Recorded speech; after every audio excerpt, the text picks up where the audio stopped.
Little Red Riding Hood. There once was a sweet little maid who lived with her father and mother in a pretty little cottage at the edge of the village. At the further end of the wood was another pretty cottage, and in it lived her grandmother. Everybody loved this little girl. Her grandmother, perhaps, loved her most of all, and gave her a great many pretty things. Once she gave her a red cloak with a hood which she always wore, so people called her Little Red Riding Hood. One morning, Little Red Riding Hood's mother said, "Put on your things and go to see your grandmother. She has been ill. Take along this basket for her. I've put in it eggs, butter and cake, and other dainties." It was a bright and sunny morning. Red Riding Hood was so happy that at first she wanted to dance through the wood. All around her grew pretty wild flowers, which she loved so well, and she stopped to pick a bunch for her grandmother. Little Red Riding Hood wandered from her path and was stooping to pick a flower when from behind her a gruff voice said, "Good morning, Little Red Riding Hood." Little Red Riding Hood turned around and saw a great big wolf. But Little Red Riding Hood did not know what a wicked beast the wolf was, so she was not afraid. "What have you in the basket, Little Red Riding Hood?" "Eggs and butter cake, Mr. Wolf." "Where are you going with them, Little Red Riding Hood?" "I'm going to my grandmother, who is ill, Mr. Wolf." "Where does your grandmother live, Little Red Riding Hood?" "Along that path, past the wild rose bushes, then through the gate at the end of the wood, Mr. Wolf." Then Mr. Wolf again said, "Good morning," and set off, and Little Red Riding Hood again went in search of wild flowers. At last he reached the porch covered with flowers and knocked at the door of the cottage. "Who is there?" called the grandmother. "Little Red Riding Hood," said the wicked wolf. "Press the latch, open the door, and walk in," said the grandmother. The wolf pressed the latch and walked in where the grandmother lay in bed. He made one jump at her, but she jumped out of bed into a closet. Then the wolf put on the cap which she had dropped and crept under the bedclothes. In a short while Little Red Riding Hood knocked at the door and walked in, saying, "Good morning, grandmother. I have brought you eggs, butter, and cake, and here is a bunch of flowers I gathered in the wood."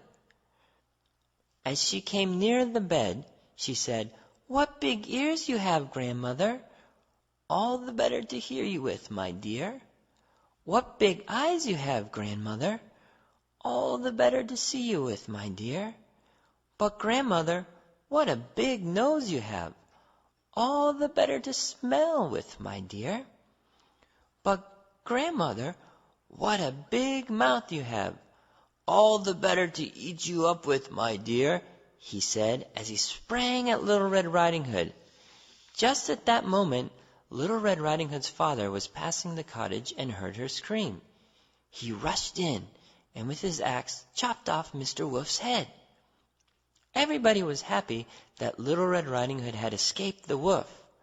Then Little Red Riding Hood's father carried her home, and they lived happily ever after. Petey's Peanut Butter Pizza by Joan Winifred. "Time for breakfast, Petey," said Mother. "I made scrambled eggs and toast." "Nope, peanut butter," said Petey. "Petey, please eat your eggs and toast," she said. "Nope, peanut butter," said Petey. "Petey, peanut butter for breakfast?" replied Mother. "I don't think so. Come eat your eggs." Petey scrunched his face, shrugged his shoulders, and put his hands on his waist. "Nope, peanut butter," insisted Petey. Okay, peanut butter for Petey. At least drink some orange juice, pleaded Mother.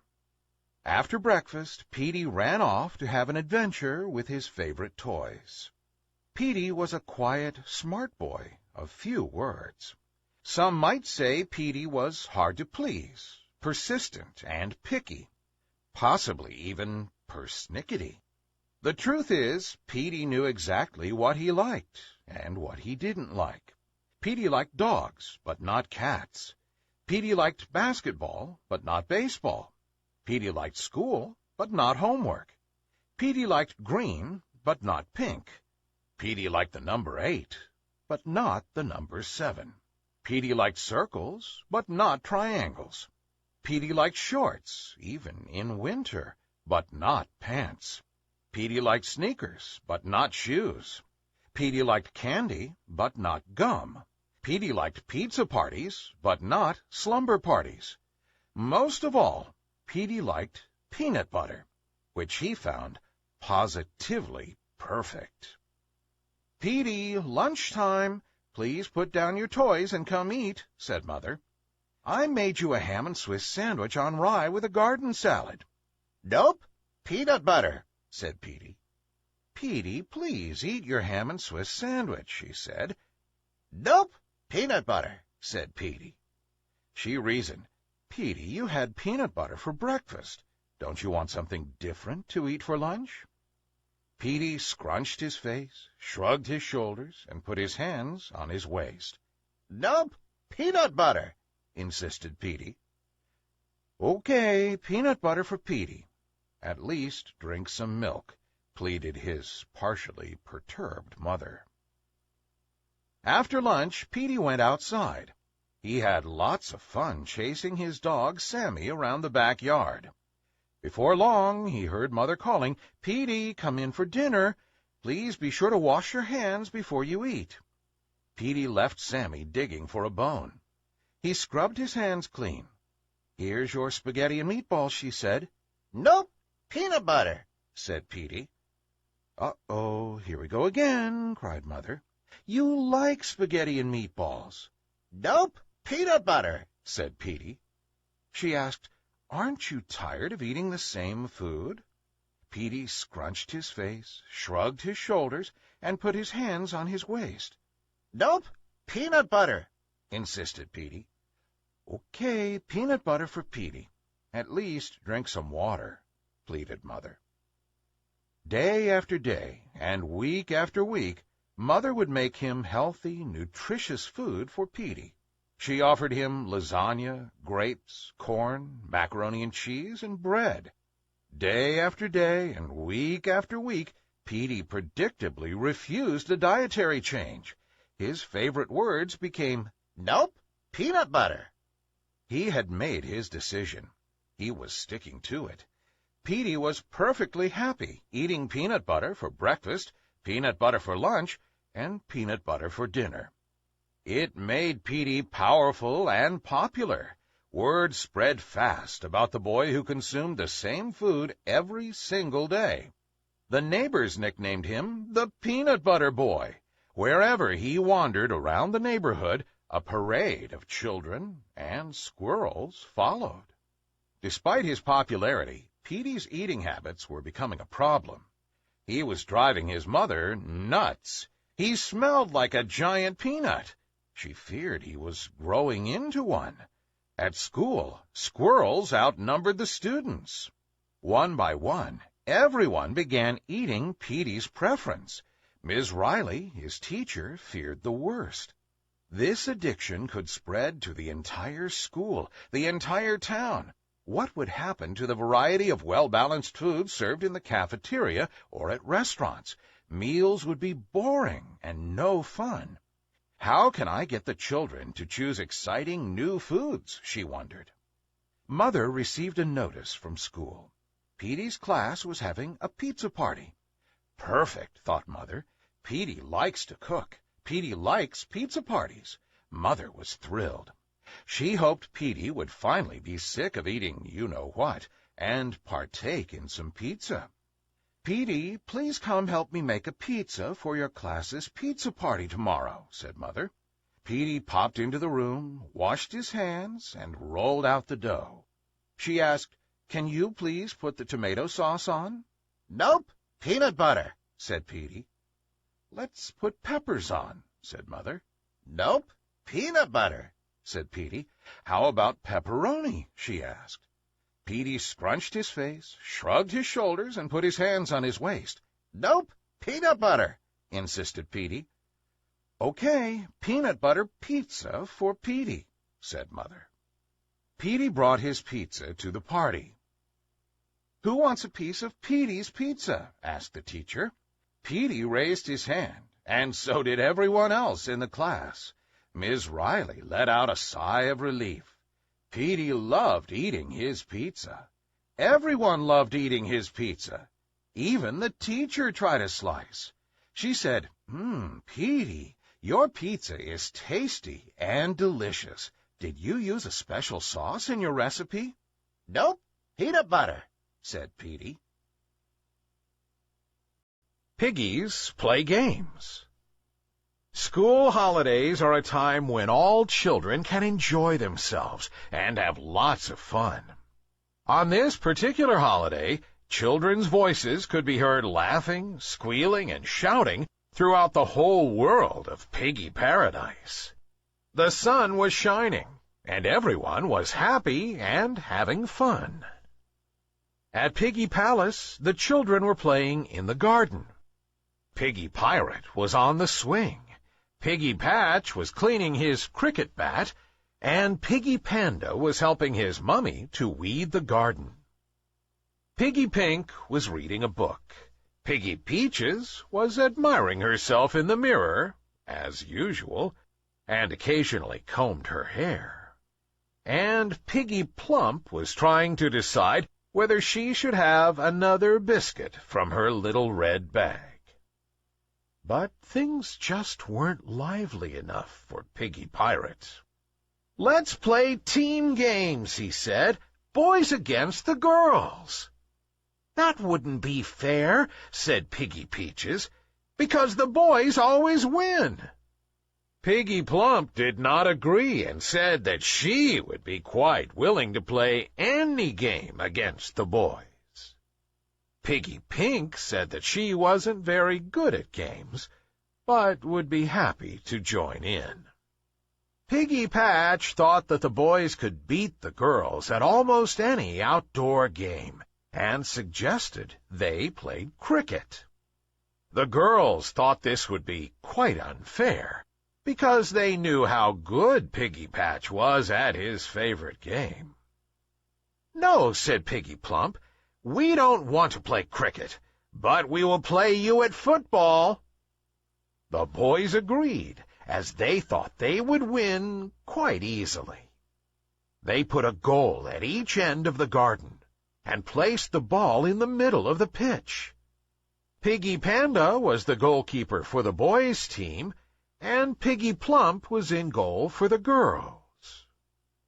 Piggy Princess blew on a small whistle, and the game began. Piggy Pirate passed the ball to Piggy Patch, who dribbled around Piggy Peaches. This he found rather easy, because Piggy Peaches was admiring herself in the mirror again. He then pushed the ball through Piggy Pink's legs and took a shot at goal. The ball hit Piggy Plump and then rebounded halfway up the pitch towards Piggy Pink. Piggy Pink shoveled the ball forward to Piggy Peaches, who then pushed it with her mirror towards Piggy Panda in goal. Piggy Panda was able to save quite easily. Although the boys had lots of shots at goal, they just could not get the ball past Piggy Plump, who managed to get her body in the way every time. When Piggy Princess blew the whistle for the end of the game, the score was boys 0, girls 0, a draw. Everyone was very hot after their football match, so they were extremely pleased to see that Piggy Princess had made a large jug of lemonade and had set this out with cups on a small table on the lawn. They were all extremely thirsty.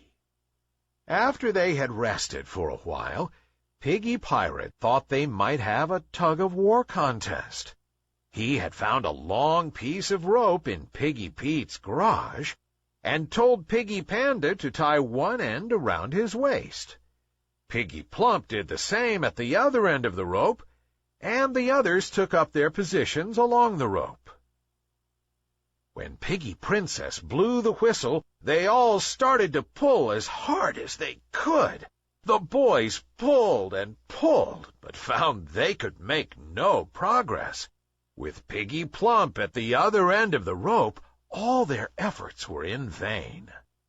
Piggy Plump then told her team to pull as hard as they could, and asked Piggy Peaches if she would mind putting her comb and mirror down for just a moment. Soon the girls were able to pull the boys towards them, especially with Piggy Plump now leaning backwards and puffing her cheeks out with effort. The girls were the winners, and how pleased they were. "3 cheers for the girls!" shouted Piggy Panda. Piggy Pink was more delighted than everyone that her team had won. "I don't think I have ever won a game before," she exclaimed. Piggy Princess reminded them that it wasn't always the boys who won at outdoor games.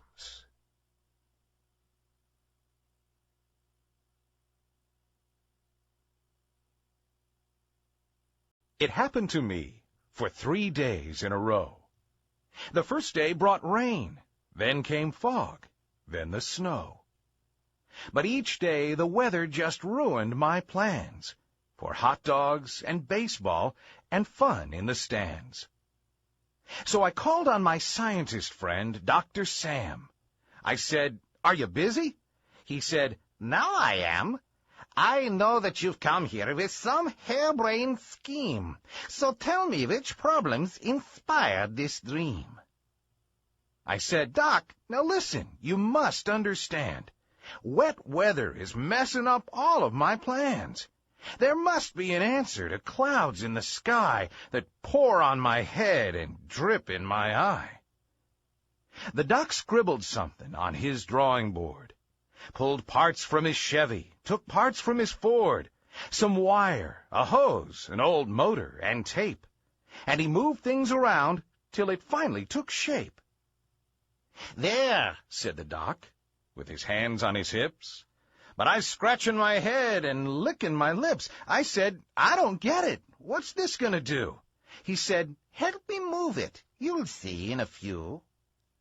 Moved it out to the yard, and it looked rather odd. And then he unfolded the telescope rod. 'Twas about 10 short inches, then more like 10 feet, and soon it was longer than Mulberry Street. He lifted it up till it reached to the sky, then turned to the west, and what caught my eye but a tiny white cloud just afloat in the breeze. It was gliding as gently as ever you please. Well, the doc held it still till the moment he knew that the edge of the cloud in the sky of blue was touching the end of the telescope rod. Then he turned his head slowly and gave me a nod. Well, I don't know too much about science and such, but I knew what to do when he gave me that cue. So I bent down and leaned over, touching the switch. I paused for a second, and my finger twitched. Then I flipped that old switch toward that little word "on," and my work being done, took a seat on the lawn. Then I heard a low rumble. It became a loud roar, like my cousin Jimmy at night when he snores. Then another noise slowly began to come forth, like a giant sucking sound from the south to the north. So I looked to the sky, and I squinted my eye, 'cause I couldn't believe that I saw what I'd seen. That little white cloud, this is really quite odd, was vanishing into the telescope rod. Little by little the cloud disappeared, and in a few seconds the blue sky was clear. I looked at the doc. He looked back at me. I opened my mouth, but I just said, "Well, gee." Now, Doc was a true man of science, you see, sought knowledge, not fortune. So he said to me, "We found a solution, my eager young friend. It's yours now. Enjoy it. I'll give it, not lend." So I started thinking and started to plan. A contraption like this could make me a rich man. I figured I had to come up with a name that folks might remember when skies threatened rain. I wondered and pondered, I simmered and stewed, my thoughts changing faster than chews of my food. I thought of it this way, I laughed at it that, I mulled each one over, gave each its at-bat. Like suction unlimited cloud-moving pros, just call us whenever you fear rain or snow. Or vacupuff cloud cleaning, there's quite a name, but I couldn't imagine it bringing me fame. They all were so boring, they put me to sleep. But there, I discovered the one I would keep. The fantabulous cumulonimbuli pump. I woke with a grin and a small joyous jump. If you fear bad weather, just give us a call. With us, every cloud has no lining at all. Within a few hours, a call rang my phone. A local girls' soccer team's coach sighed and moaned. They had a big picnic planned the next day, but it looked like a thunderstorm stood in their way. It was scheduled for noon, so I said with a thrill, "Let's meet at the park at, say, 10 minutes till." We met there, and sure enough, as they'd been warned, the dark clouds had gathered. The girls were forlorn. I said, "Never fear and never say yuck. Just write me a check for a cool $50. They handed it over. I turned from the crowd. I flipped on my gizmo and sucked up those clouds. The girls and their coach gave me high fives and smiles. Their picnic was saved. No small storm cramped their styles. I drove away smiling and thought in my heart, not bad for a guy no one thought was too smart. For the next several weeks, I was one busy guy, rescuing plans as I vacuumed the sky. I made lots of money. It made lots of friends, this power I had to control weather trends. And then, in the winter, some odd things began. A businessman called and he said, "Here's my plan. I don't want to see any snow here all year, 'cause I know this could help me sell more camping gear." This seemed quite a reasonable course to pursue, to keep the sky clear, a bright sparkling blue. But then came some carolers, store Santas too, who said, "It's not Christmas when no snow's in view."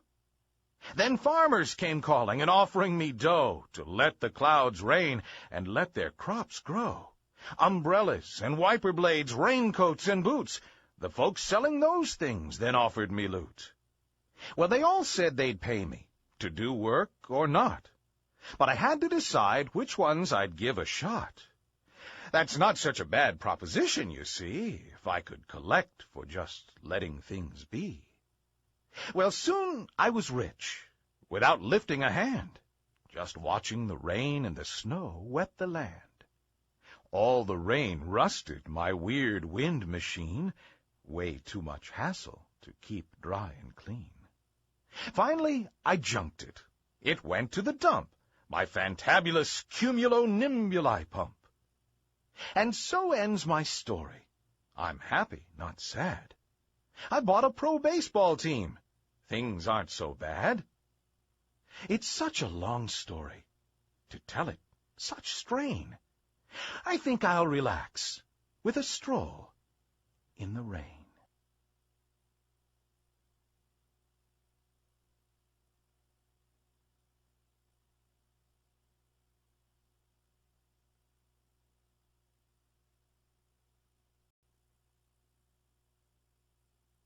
The Persistent Rain Cloud, written by Nadine D'Souza. The boy was soaking wet. He was standing in a puddle of water. His clothes hung heavy on his body. Suddenly, a sharp, razor-like slither of white light blazed above his head. and a gravelly rumbling echoed in his ears. Then came another downpour. He pulled his jacket tightly around his body and sneezed noisily. "Ha ha! This is fun," chuckled Nimbus, his fluffy bluish-gray body laden with icy cold water. He puffed up his cheeks, inhaled deeply, and blew hard. Again the boy below was showered with rain. "Oh, it's great being a rain cloud," cried Nimbus. He clapped his hands and did a little dance. Thunder echoed through the skies, and lightning flashed all around as he rumbled and tumbled, the rain gushing out of him like a giant waterfall. "Hey, come on, let's play hide-and-seek," called Nimbus to the other clouds. But the other clouds turned their backs on Nimbus and started floating away, whispering among themselves. "Such spoil-sports. Well, I guess I've just got to find someone else to rain on then," said Nimbus, as he smiled a naughty smile and scanned the earth for someone to drench. "This has got to stop," said a wise old cloud, shaking his head. "Nimbus is going out of control. He just can't keep picking on innocent people and soaking them with rain," said another baby blue cloud, her eyes filled with worry. "He's giving us clouds a bad name," growled a big burly cloud. "But how do we make him stop?" squeaked a wispy little cloud as she floated around in circles. Suddenly, a brilliant golden-yellow light filled the sky. "Hello there, Mr. Sun," said the clouds in chorus. "I overheard you talking about Nimbus. Would you like me to help?" asked the sun, his eyes blazing. "Oh, yes, Mr. Sun, please do something. Nimbus refuses to act according to the seasons," said the clouds. "He loves being a rain cloud too much. He doesn't want to be anything else, I'm afraid," said the wise old cloud. "Let me see what I can do," said the sun, as he soared higher into the sky, his cloak of sunbeams rippling around him. The next day Nimbus was, as usual, unleashing his rain on anyone he saw. Just then the sun came along and stopped right in front of Nimbus. Oh, my, how thirsty I am," panted the sun. "How I wish I could have some rain to quench my thirst." Nimbus stood upright, his eyes lighting up at what he just heard. "I can give you some rain, Mr. Sun. I've got lots of it," said Nimbus, patting his belly. "Oh, thank you, Nimbus. How kind you are," said the sun, leaning in close for a drink of water. Nimbus showered the sun with rain, but as soon as the drops reached the sun, they evaporated and disappeared into thin air. "I shall need some water, Nimbus. I'm still so thirsty," said the sun. So Nimbus showered the sun again, this time spurting out more rain than before. But still the sun's thirst was not satisfied. Nimbus continued to rain on the sun, but his thirst just could not be quenched. "I'm tired, Mr. Sun, and I'm running out of rain, too," gasped Nimbus. "Oh, but I'm still very much thirsty. Please, can you spare me some more rain?" pleaded the sun. Nimbus exhausted the last drops of rain he had inside him. He tried and tried, but not a droplet of rain came out. His body started feeling lighter, and he started to take on a light blue hue. Oh, what's happening to me?" cried Nimbus in fear. "I'm turning a sickly blue." "You're looking like a normal cloud again, Nimbus," said the sun kindly. "But I'm a rain cloud," moaned Nimbus, trying hard not to float away. "Well, you can't be a rain cloud all the time. There is a time for everything. There is a time to be all dark and gloomy like a rain cloud, and there is a time to be bright and happy like a normal cloud," explained the sun. Nimbus wanted to cry, but there was no water left in him, even for that. Now go on, Nimbus, go play with the other clouds. They've all been so worried about you, said the sun. And remember, I shall be keeping an eye on you. So Nimbus floated away and joined the other clouds, who were overjoyed to have their old friend back. Now, whenever Nimbus thinks of being naughty again, a very thirsty sun promptly turns up in search of a drink of water. The Sleeping Beauty. Once upon a time, there was a king and queen who for a very long time had no children. And when at length a little daughter was born to them, they were so pleased that they gave a christening feast to which they invited a number of fairies. But, unfortunately, they left out one rather cross old fairy, and she was so angry that she said the princess should die when she reached the age of 16 by pricking her hand with a spindle.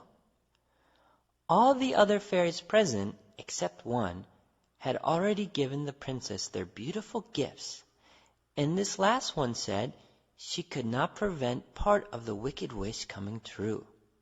But her gift should be that the princess should not really die, but only fall into a deep sleep, which should last for 100 years. And at the end of that time, she should be awakened by a king's son. It all happened as the fairies had predicted.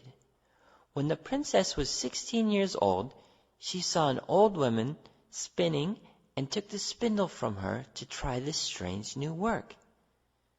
Instantly she pricked her hand and fell into a deep sleep, as did everyone else in the palace. There she lay in a bower of roses, year after year, and the hedge round the palace garden grew so tall and thick that at last you could not have told that there was a castle at all. At the end of the 100 years, a king's son heard of the castle and the enchanted princess who lay asleep there, and determined to rescue her. So he cut his way through the thick prickly hedge, and at length he came to the princess. When he saw how lonely and how sweet she looked, he fell in love with her, and stooping, kissed her lips.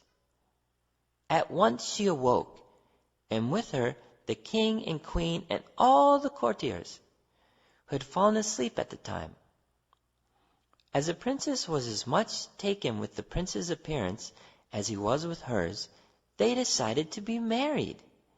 And so the wedding was celebrated the same day with great pomp and ceremony.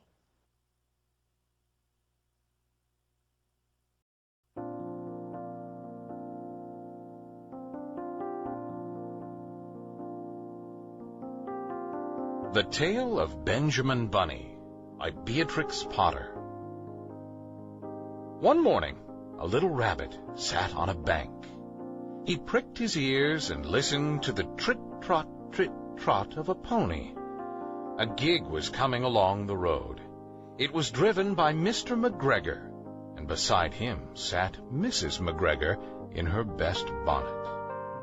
As soon as they had passed, little Benjamin Bunny slid down into the road and set off, with a hop, skip, and a jump, to call upon his relations, who lived in the wood at the back of Mr. McGregor's garden.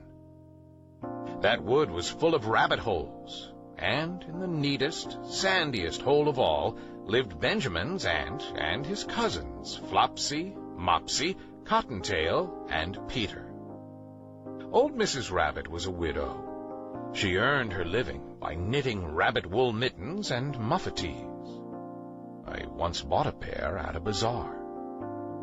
She also sold herbs and rosemary tea and lavender. Little Benjamin did not very much want to see his aunt. He came round the back of the fir tree and nearly tumbled upon the top of his cousin Peter. Peter was sitting by himself. He looked poorly and was dressed in a red cotton pocket handkerchief. Peter, said little Benjamin in a whisper. "Who has got your clothes?" Peter replied, "The scarecrow in Mr. McGregor's garden," and described how he had been chased about the garden and had dropped his shoes and coat. Little Benjamin sat down beside his cousin and assured him that Mr. McGregor had gone out in a gig, and Mrs. McGregor also, and certainly for the day, because she was wearing her best bonnet. Peter said he hoped that it would rain.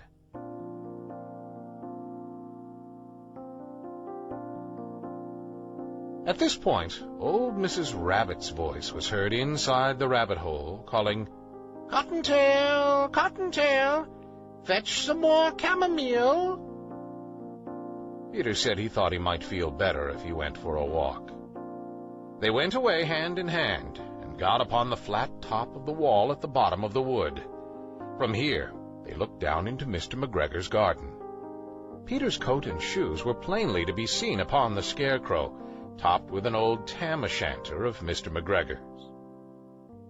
Little Benjamin said, "It spoils people's clothes to squeeze under a gate. The proper way to get in is to climb down a pear tree." Peter fell down head first, but it was of no consequence, as the bed below was newly raked and quite soft. It had been sown with lettuces. They left a great many odd little footmarks all over the bed, especially little Benjamin, who was wearing clogs. Little Benjamin said that the first thing to be done was to get back Peter's clothes, in order that they might be able to use the pocket handkerchief. They took them off the scarecrow. There had been rain during the night. There was water in the shoes, and the coat was somewhat shrunk. Benjamin tried on the tam-o'-shanter, but it was too big for him. Then he suggested that they should fill the pocket handkerchief with onions as a little present for his aunt. Peter did not seem to be enjoying himself. He kept hearing noises. Benjamin, on the contrary, was perfectly at home and ate a lettuce leaf. He said that he was in the habit of coming to the garden with his father to get lettuces for their Sunday dinner. The name of little Benjamin's papa was old Mr. Benjamin Bunny. The lettuces certainly were very fine. Peter did not eat anything. He said he should like to go home. Presently, he dropped half the onions. Little Benjamin said that it was not possible to get back up the pear tree with a load of vegetables.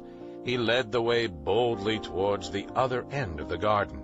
They went along a little walk on planks under a sunny red brick wall.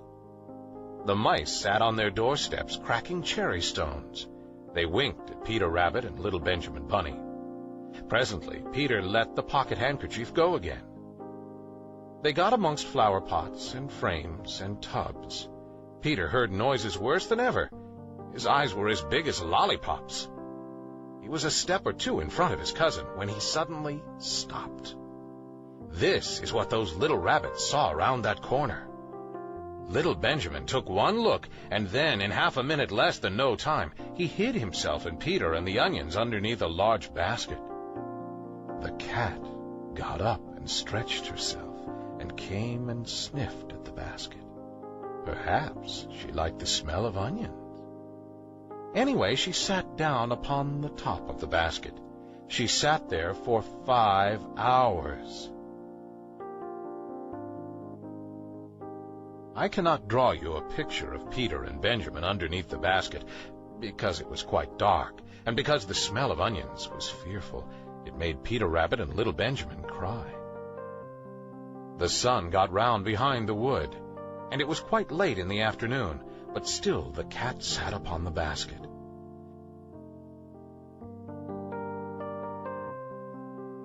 At length there was a pitter-patter, and some bits of mortar fell from the wall above. The cat looked up and saw old Mr. Benjamin Bunny prancing along the top of the wall of the upper terrace. He was smoking a pipe of rabbit tobacco and had a little switch in his hand. He was looking for his son. Old Mr. Bunny had no opinion whatsoever of cats.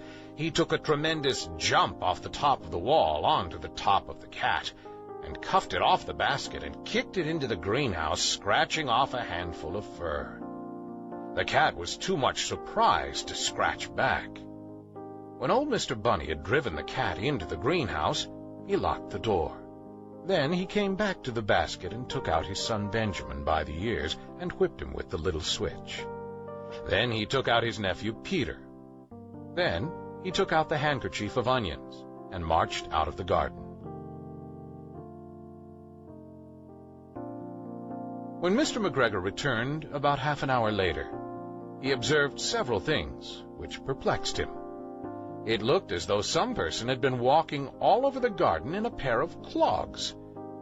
Only the footmarks were too ridiculously little. Also, he could not understand how the cat could have managed to shut herself up inside the greenhouse, locking the door upon the outside. When Peter got home, his mother forgave him because she was so glad to see that he had found his shoes and coat. Cottontail and Peter folded up the pocket handkerchief, and old Mrs. Rabbit strung up the onions and hung them from the kitchen ceiling with the benches of herbs and the lavender.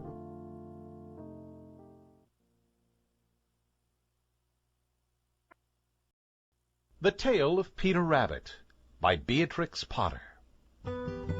Once upon a time there were 4 little rabbits, and their names were Flopsy, Mopsy, Cottontail, and Peter. They lived with their mother in a sandbank underneath the root of a very big fir tree. "Now, my dears," said old Mrs. Rabbit one morning, "you may go into the fields or down the lane, but don't go into Mr. McGregor's garden. Your father had an accident there. He was put in a pie by Mrs. McGregor. Now run along and don't get any mischief. I'm going out." Then old Mrs. Rabbit took a basket and her umbrella and went through the wood to the baker's. She bought a loaf of brown bread and 5 currant buns. Flopsy, Mopsy, and Cottontail, who were good little bunnies, went down the lane to gather blackberries. But Peter, who was very naughty, ran straight away to Mr. McGregor's garden and squeezed under the gate.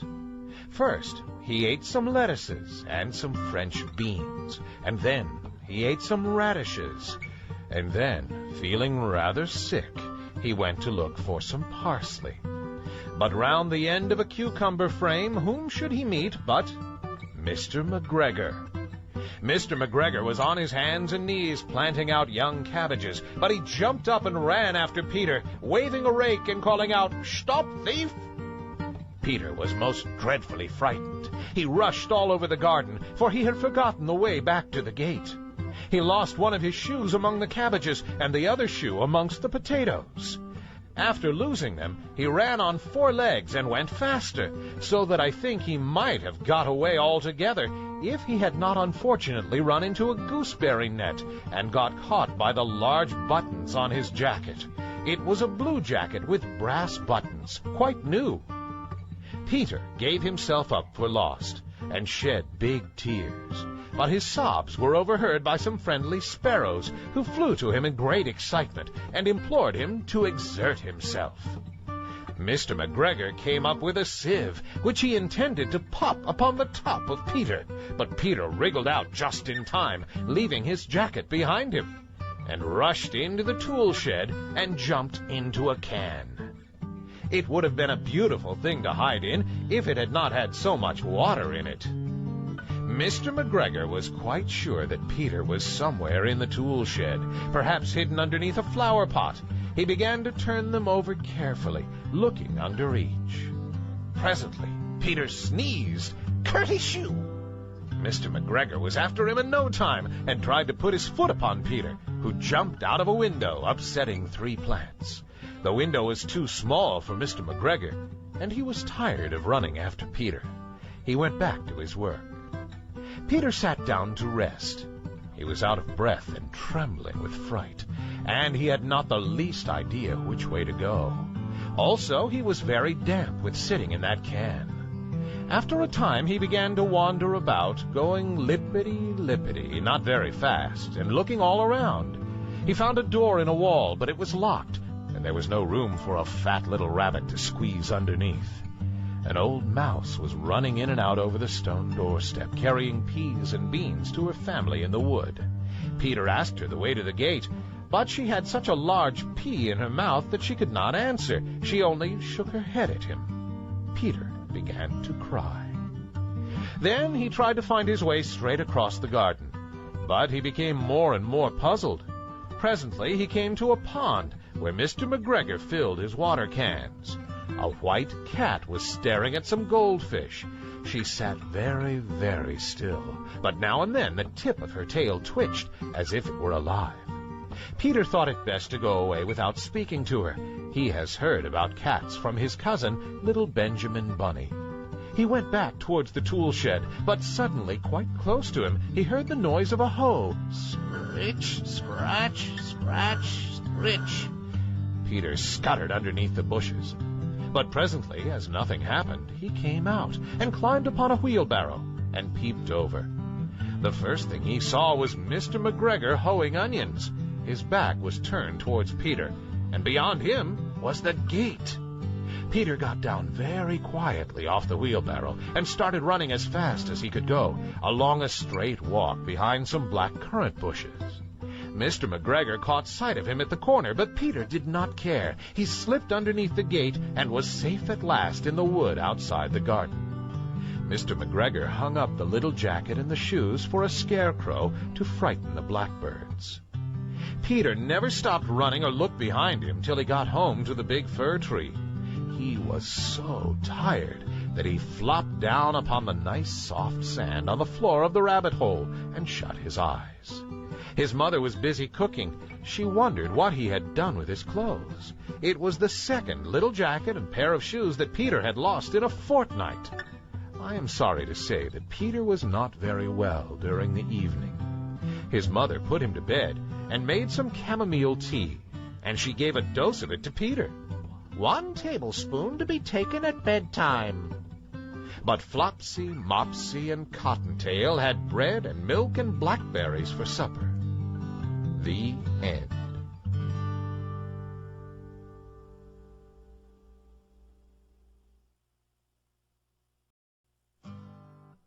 The Tale of the Flopsy Bunnies by Beatrix Potter. It is said that the effect of eating too much lettuce is soporific. I have never felt sleepy after eating lettuces, but then I am not a rabbit.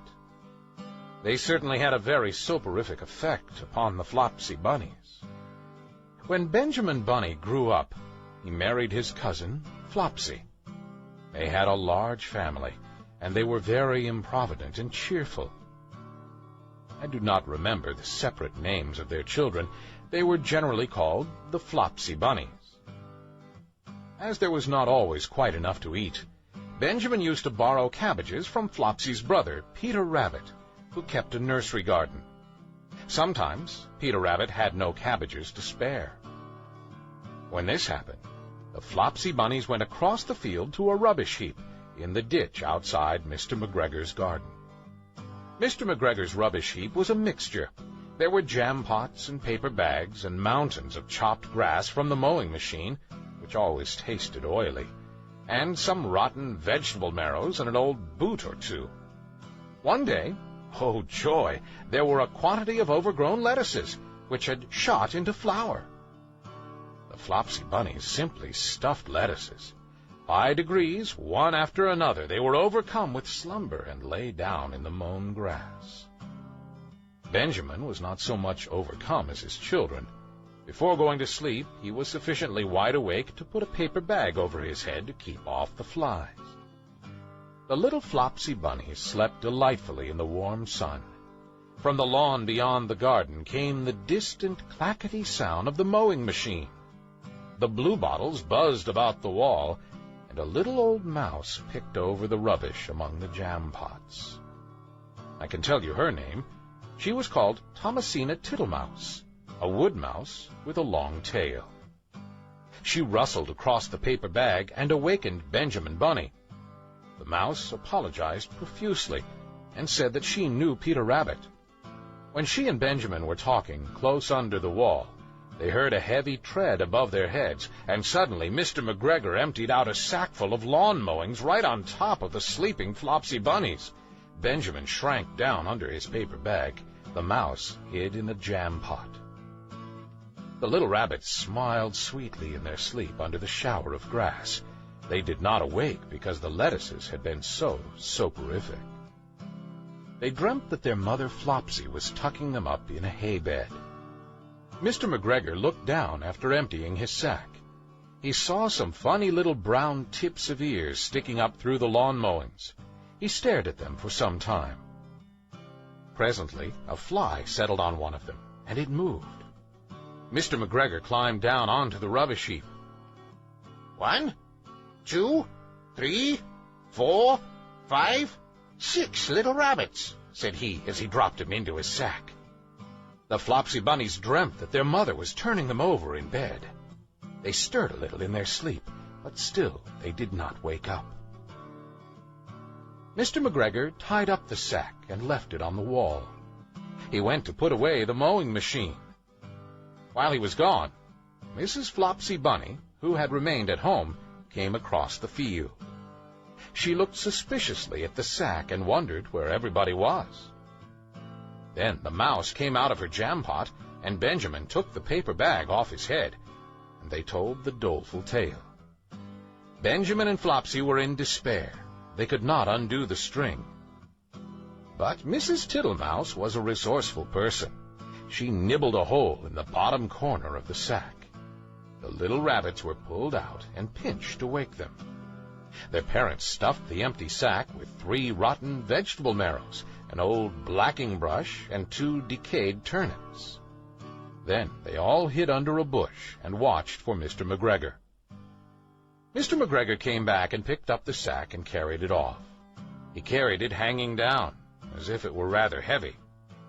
The Flopsy Bunnies followed at a safe distance. They watched him go into his house, and then they crept up to the window to listen.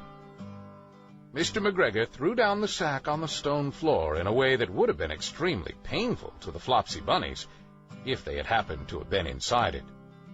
They could hear him drag his chair on the flags and chuckle.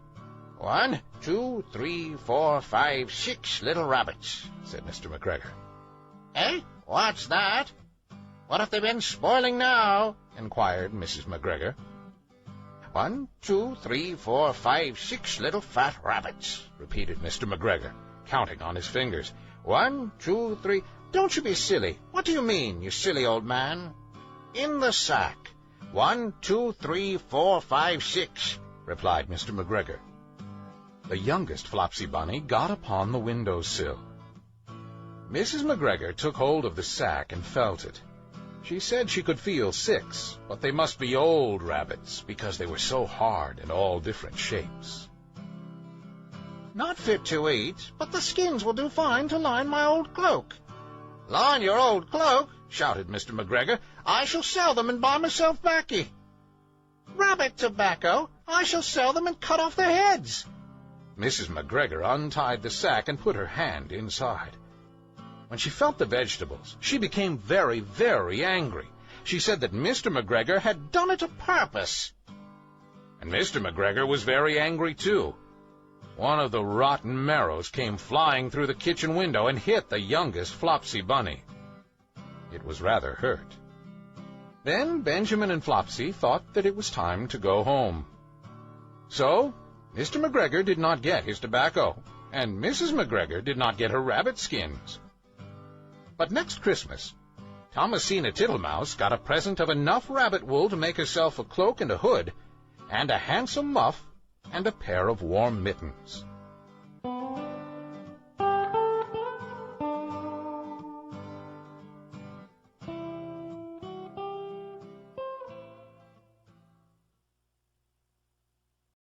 Windswept by Nadine D'Souza. The copperpod tree was in full bloom. Vibrant and vivacious, it swayed gracefully from side to side, sending down a shower of copper-yellow petals. "Gosh, you're beautiful!" exclaimed the other trees. The copperpod tree stood up straight and rustled its leaves, clearly enjoying the attention. A gust of wind blew through the forest, causing all the trees to bend westward. "Oh, no, my flowers!" cried the copperpod tree, trying its best to stand still. Another gust of wind sent the trees swaying the other way. "That's enough," said the copperpod tree, as a bunch of flowers fell from its topmost branches. "I've just about had enough." All the other trees turned to look. "Now look here, Mr. Wind, I refuse to dance to your tunes any more. I wish to sway by myself, not the way you want me to," said the copperpod tree firmly. A gentle whisper broke out among the trees. The wind stopped blowing. The din of dead silence rang through the forest. A moment later, the wind swept through the air again.